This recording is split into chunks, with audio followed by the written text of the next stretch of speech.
पास जा रही है। क्या परिवर्तित हो गया ऐसा 700 वर्ष में कि जौहर कुंड में कूदकर उन्होंने त्याग किया। वहां हमारी बेटियां हंसते हंसते क्यों जाती है? 3 प्रश्न अपनी अंतरात्मा से करना। पहला प्रश्न, जो हमारी बेटी हमारे घर में jeans, T shirt, frocks, short, skirt, midi, sleeveless, backless सब पहनती है, वही हमारी बेटी उस अब्दुल आफ्ताब के घर जाके बुर्खा पहनने को कैसे तैयार हो जाती है? ये पहला प्रश्न। दूसरा प्रश्न, जो हमारी बेटी हमारे घर में पहली रोटी गौ माता को खिलाती है, वही हमारी बेटी उस अब्दुल आफ्ताब के घर जाकर गौमांस पकाने और गौमांस का भक्षण करने को कैसे तैयार हो जाती है? ये दूसरा प्रश्न। तीसरा और अंतिम प्रश्न, जो हमारी बेटी को अपने घर में अपने भाई बहन से ज्यादा कम शेयरिंग मिलता है ना, कि बेटियां कंप्लेंट करती है आपने भैया को ज्यादा दिया, मुझे कम दिया, दीदी को 2 जीन्स लाके दी, मुझे 1 जीन्स दी, दीदी को 200 रुपए वाली पहन दी, मुझे 180 रुपए वाली। छोटी मोटी नोकझोंक हर घर में हर भाई बहन में होती है। वही हमारी बेटी उस जिहादी के घर जाके 3-3 सौतनों के साथ रहने को कैसे तैयार हो जाती है? वो 4 निकाह करना उसमें जायज है। क्योंकि मेरे भोले भाले हिंदू भाई बहनों, ये ब्लैंक स्लेट है, कोरी पार्टी। यदि आप अपने धर्म की, अपने संस्कृति की छाप इस पर नहीं छोड़ोगे, आप इस पर जय श्री राम नहीं छापोगे, तो वो जिहादी अल्लाहू अकबर छाप देगा। तय हमें करना है कि हमें क्या करना है। हमें हमारे बच्चों को किस और ले जाना है वो हमें तय करना पड़ेगा। हमें कौन से भारत का निर्माण करना है, यह हमें तय करना पड़ेगा। ज्यादा समय नहीं है, 10 वर्ष। हम तो फिर भी हमारे बड़ों का श्राद्ध मना रहे हैं, शायद हमारे बच्चे भी हमारा श्राद्ध करें, लेकिन हमारे नाती पोते जो होंगे वो मुसलमान ही पैदा होंगे और वो कोई हमारा श्राद्ध राद मनाने वाले नहीं। वो हमें गालियां देंगे कि तुम ऐसा देश हमारे लिए छोड़ कर गए। है कोई हिंदुओं का देश? पैसे वालों को बहुत घमंड है, हम अमेरिका भेज रहे हैं, हम कनाडा भेज रहे हैं, हम ऑस्ट्रेलिया भेज रहे हैं। अरे आप 100 करोड़ हो, आप अपने देश में सुरक्षित नहीं हो, तो ये 30 करोड़ और 10 करोड़ और 5 करोड़ के देश में आप सुरक्षित हो क्या? कहने के लिए हमें भारत मिला, पास में बांग्लादेश में भी क्या हो रहा है वो लाइव चल रहा है। केरला स्टोरी आप लोगों ने देख ली, कश्मीर फाइल आप लोगों ने देख ली, लाइव अभी चल रहा है बांग्लादेश स्टोरी। और अपने ही देश में हमारे हिंदू शरणार्थियों को शरण लेनी पड़ी। कौन से देश में? किसी इस्लामिक देश में किसी मुस्लिम को शरण लेते हुए देखा?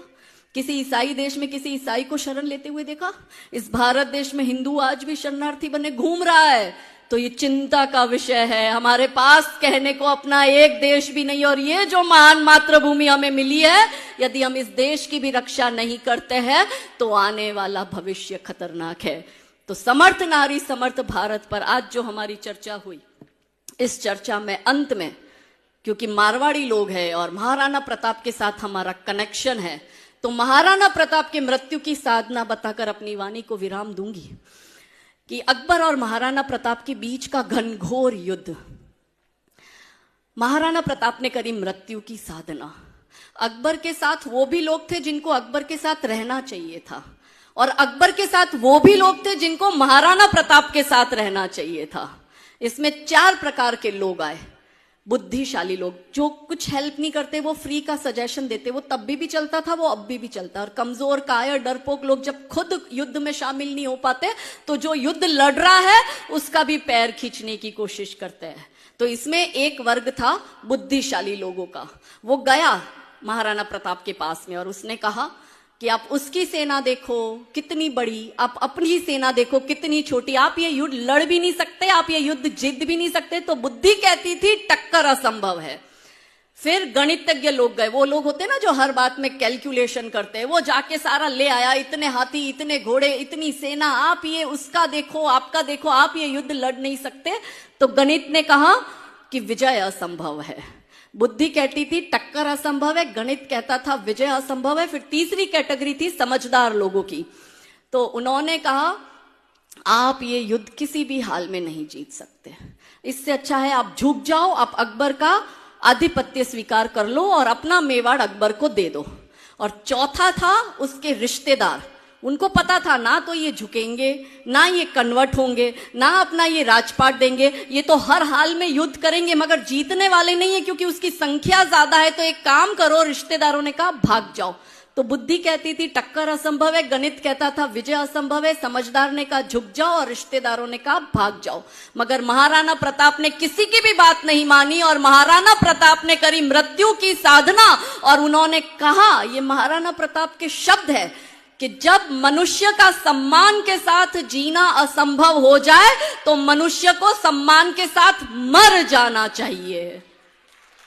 अब इस मातृभूमि के लिए यदि हम सम्मान अर्जित नहीं कर सकते तो केसरिया बाना पहनकर मैं तो निकल पड़ी हूं, क्योंकि उसी योद्धा की भूमि की मैं भी एक बेटी हूं। लड़कर मर जाऊंगी पर झुकूंगी नहीं। और इसलिए महाराणा प्रताप ने कहा, भविष्य के द्वार खोल दिए कि भाई कुत्तों की तरह दुम मत हिलाना, इस मातृभूमि के लिए और धर्म के लिए लड़कर मर जाना, मगर आधीनता स्वीकार मत करना। ये महाराणा प्रताप की मृत्यु की साधना। तो अब आपको तय करना है, नारियों को तय करना है, हर पिता को तय करना है कि उसको अपने बेटी को पापा की परी बनाना है या वीर योद्धा बनाना है। ये हर पिता को तय करना पड़ेगा। तो थे चले इतिहास लिखने, थे चले इतिहास लिखने, मृत्यु से घबरा रहे हो, चाहता बलिदान है रण और तुम घर को आ गए हो। ये अहिंसा मात्र ब्रह्म है, ये अहिंसा मात्र ब्रह्म है। शत्रुओं का जाल है ये, मान लो तुम बात मेरी, हिंदुओं का काल है ये। यदि अहिंसा पूज्य होती श्री कृष्ण क्यों गीता सुनाते और शांति हेतु युद्ध निश्चित भेद क्यों हमको बताते। कायरों की भांति तुम क्यों युद्ध से कतरा रहे हो, चाहता बलिदान है रण और तुम घर को आ गए हो। सो रहे हैं जो अभी तक दर्प सारे जाग जाए, सो रहे हैं जो अभी तक दर्प सारे जाग जाए, अब उठो उद्घोष करो कि सर्प सारे भाग जाए। ये समय संग्राम का है, तुम स्वयं से टकरा रहे हो, चाहता बलिदान है रण और तुम घर को आ गए हो। भेद सारे भूल कर और वर्ण सारे भूल कर, भेद सारे भूल कर सोचो कि हम अतिरेक है और भींच लो सब मुट्ठिया, बोलो कि हिंदू एक है, बोलो कि हिंदू, बोलो कि हिंदू। तो आज मैंने सूरज से बस जरा यूं ही कहा, आपके साम्राज्य में इतना अंधेरा क्यों रहा।